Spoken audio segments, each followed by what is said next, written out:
সুপ্ৰভাত মৰমৰ ছাত্ৰ ছাত্ৰীসকল আজি মই তোমালোকৰ ওচৰলৈ ডিব্ৰুগড় বিশ্ববিদ্যালয়ৰ স্নাতক মহলাৰ পছন্দ ভিত্তিক মূল্যাংকন পদ্ধতি CBCS ৰ অসমীয়া বিভাগৰ সন্মান বিষয়ক ষষ্ঠ ষান্মাসিকৰ C-14 পাঠ্যক্ৰমৰ কাকতখনিৰ নাম হৈছে অসমৰ ভাষা আৰু লিপি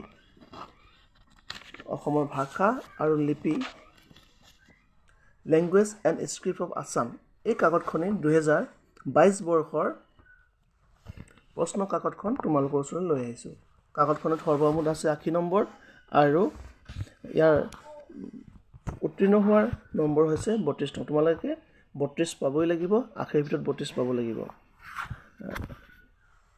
2022 বৰ্ষৰ C-14 অৰ্থাৎ language and script of Assam অসমৰ ভাষা আৰু লিপি এই কাকতখনিত সৰ্বমুঠ 6টা প্ৰশ্ন আছে ইয়াৰে প্ৰথমটো 1 নম্বৰীয়া 5টা কৰিব লাগিব 5 নম্বৰ আছে তাৰ পিছৰ 2 3 4 5 6 আমি জানো যে অসমৰ ভাষা আৰু লিপি এই কাকতখনিত 5টা অধ্যায় আছে আৰু প্ৰতিটো অধ্যায়ৰ পৰাই একোটা নাইবাৰ হৈতে আছে তোমালোকে কৰিবই লাগিব গতিকে তোমালোকে শুনাচোন 1 নম্বৰীয়া প্ৰশ্ন 5টা আছে ক ডিমাছা ভাষা কোন ভাষা পৰিয়ালৰ অন্তৰ্গত প্ৰথম প্ৰশ্নটো হৈছে ক ডিমাছা ভাষা কোন ভাষা পৰিয়ালৰ অন্তৰ্গত খ উজনি অসমৰ অসমীয়া উপভাষাৰ এটা বৈশিষ্ট্য লিখা উজনি অসমৰ অসমীয়া উপভাষাৰ এটা বৈশিষ্ট্য লিখা গ অসমত প্ৰচলিত এটা সুৰ প্ৰধান ভাষাৰ নাম লিখা অসমত প্ৰচলিত এটা সুৰ প্ৰধান ভাষাৰ নাম লিখা ঘ চন্দ্ৰবিন্দুৰ প্ৰয়োগ কোন ভাষাৰ পৰা অসমীয়া ভাষালৈ আহিছে বুলি ধাৰণা কৰা হয় চন্দ্ৰবিন্দুৰ প্ৰয়োগ কোন ভাষাৰ পৰা অসমীয়া ভাষালৈ আহিছে বুলি ধাৰণা কৰা হয় উঙ ব্ৰাহ্মী লিপিৰ এটা বৈশিষ্ট্য লিখা উঙ ব্ৰাহ্মী লিপিৰ এটা বৈশিষ্ট্য লিখা দ্বিতীয়তে তোমালোকৰ 15 নম্বৰীয়া প্ৰশ্ন আছে এই 15 নম্বৰীয়া প্ৰশ্ন 5টা 2 নম্বৰটো হৈছে 2 নম্বৰ দুটা প্ৰশ্ন আছে ক আৰু খ ক প্ৰশ্নটো হৈছে অসমত প্ৰচলিত আৰ্য ভিন্ন ভাষাসমূহ কি কি তালিকা কৰি দেখুওৱা অসমত প্ৰচলিত আৰ্য ভিন্ন ভাষাসমূহ কি কি তালিকা কৰি দেখুওৱা ইয়াত 3 নম্বৰ আছে আৰু প্ৰত্যেকৰে সমূহ পৰিচয় দিয়া ইয়াত 12 নম্বৰ আছে অৰ্থাৎ প্ৰশ্নটো হ'ল অসমত প্ৰচলিত আৰ্য ভিন্ন ভাষাসমূহ কি কি তালিকা কৰি দেখুওৱা 3 + 12 = 15 খ 2 নম্বৰে আন এটা প্ৰশ্ন দিছে তোমালোকে প্ৰথমটো নোৱাৰিলে খটো কৰিব পাৰিবা ইয়াত দুটা প্ৰশ্ন দিছে চমুকৈ লিখা দুটাই কৰিব লাগিব প্ৰথমটো হৈছে অসমত প্ৰচলিত আৰ্যমূলীয় ভাষাসমূহ আৰু দ্বিতীয়টো হৈছে অসমত প্ৰচলিত টাইমূলীয় ভাষাসমূহ অসমত প্ৰচলিত আৰ্যমূলীয় ভাষাসমূহ 8 নম্বৰ আছে আৰু অসমত প্ৰচলিত টাইমূলীয় ভাষাসমূহ 7 নম্বৰ আছে 8 আৰু 7 15 এতিয়া আমি তৃতীয় প্ৰশ্নটোলৈ আহিলোঁ তৃতীয় প্ৰশ্নটো দুটা আছে কোনোবা এটা কৰিলে হ'ল ক আৰু খ ক প্ৰশ্নটো হৈছে অসমীয়া ভাষাৰ মূলৰ পৰিচয় দি এই ভাষাৰ ভাষাতাত্ত্বিক বৈশিষ্ট্যসমূহ আলোচনা কৰা অসমীয়া ভাষাৰ মূলৰ পৰিচয় দি এই ভাষাৰ ভাষাতাত্ত্বিক বৈশিষ্ট্যসমূহ আলোচনা কৰিবলৈ কৈছে 3 + 12 আৰু খ নাইবা খ অসমীয়া ভাষাৰ উপভাষাসমূহ ৰেখাচিত্ৰৰ সহায়ত দেখুৱাই যিকোনো এটা উপভাষাৰ ভাষাতাত্ত্বিক বৈশিষ্ট্যসমূহ উদাহৰণসহ আলোচনা কৰা খটো হ'ল অসমীয়া ভাষাৰ উপভাষাসমূহ ৰেখাচিত্ৰৰ সহায়ত দেখুৱাই যিকোনো এটা উপভাষাৰ ভাষাতাত্ত্বিক বৈশিষ্ট্যসমূহ উদাহৰণসহ আলোচনা কৰা ইয়াত 5 + 10 আছে সৰ্বমুঠ 15 4 নম্বৰ প্ৰশ্নটো দুটা আছে ক আৰু খ যিকোনো এটা কৰিলে হ'ব ক নাইবা খ ক হটো হৈছে 4 নম্বৰ ক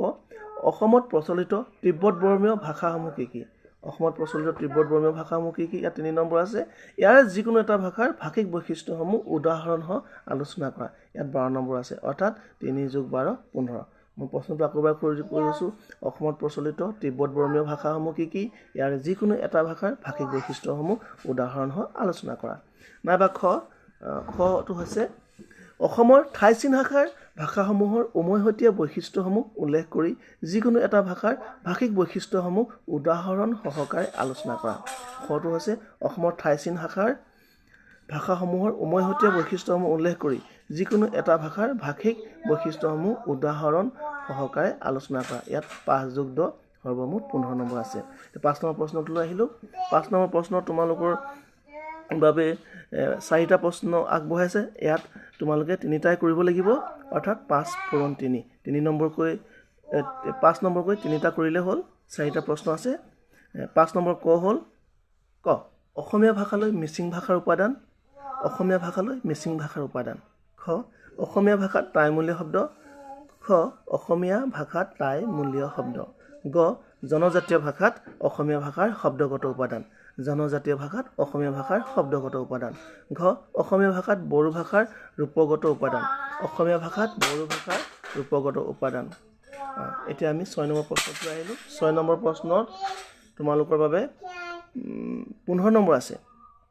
আৰু 6 নম্বৰ প্ৰশ্নটো দুটা প্ৰশ্ন দিছে ক আৰু খ ইয়াত যিকোনো এটা কৰিলে হ'ল প্ৰথম প্ৰশ্নটো হৈছে ক অসমীয়া লিপিৰ উদ্ভৱ আৰু স্তৰ অসমীয়া লিপিৰ উদ্ভৱ আৰু স্তৰ অনুসৰি ক্ৰমবিকাশ দেখুৱাই এটি আলোচনা যুগুত কৰা অসমীয়া লিপিৰ উদ্ভৱ আৰু স্তৰ অনুসৰি ক্ৰমবিকাশ দেখুৱাই এটি আলোচনা যুগুত কৰা 5 + 10 15 নাইবা এই প্ৰশ্নটো নোৱাৰিলে তোমালোকে এই খটো কৰিব পাৰিবা নাইবাত আছে তিনিটা প্ৰশ্ন দিছে তিনিটাই কৰিব লাগিব 5 × 3 15 নম্বৰ আছে সমতুকা লিখা ক লহকৰী লিপি খ তুৰস্ক খয়ৰ লিপি গ আধুনিক অসমীয়া লিপি এই তিনিটা প্ৰশ্ন আছে সমতুকাত লহকৰী লিপি তুৰস্ক খয়ৰ লিপি আৰু আধুনিক অসমীয়া লিপি গতিকে আজি মই তোমালোকলৈ ডিব্ৰুগড় বিশ্ববিদ্যালয় স্নাতক মহলাৰ পছন্দ ভিত্তিক মূল্যাংকন পদ্ধতি CBCS অসমীয়া বিভাগৰ সন্মান বিষয়ৰ ষষ্ঠ ষান্মাসিকৰ C-14 পাঠ্যক্ৰমৰ 2022 বৰ্ষৰ প্ৰশ্ন কাকতখন আগবঢ়ালো কাকতখনৰ নাম হৈছে অসমৰ ভাষা আৰু লিপি language and script of Assam তোমালোকে লিখি ল'বা প্ৰশ্নটো আৰু আজিলৈ বিদায় দিছোঁ আৰু ইয়াৰ পিছৰ যিটো আলোচনা হ'ব মই পিছৰ আলোচনা যিটো তোমালোকৰ বাবে আগবঢ়াম তাত এই প্ৰশ্নসমূহৰ উত্তৰসমূহ সম্পৰ্কে আলোচনা কৰিম গতিকে এই মোৰ পিছৰ আলোচনাত থাকিব 2022 বৰ্ষৰ অসমৰ ভাষা আৰু লিপি language and script of Assam 2022 বৰ্ষৰ প্ৰশ্ন কাকতখনিৰ উত্তৰসমূহ মই আলোচনা কৰিম গতিকে আজিলৈ বিদায় আৰু শেষত এটা কথাই কওঁ লগত অনুৰোধ কৰিছোঁ তোমালোকে জানাই আৰু সাবস্ক্ৰাইব মোৰ এই চেনেলটো আছামিজ জি ব্লগাৰ এই চেনেলটো মোৰ এই চেনেলটো তোমালোকে সাবস্ক্ৰাইব শ্বেয়াৰ লাইক কমেণ্ট কি কৰিব লাগে কৰি দিবা মই উৎসাহিত হ'ম ধন্যবাদ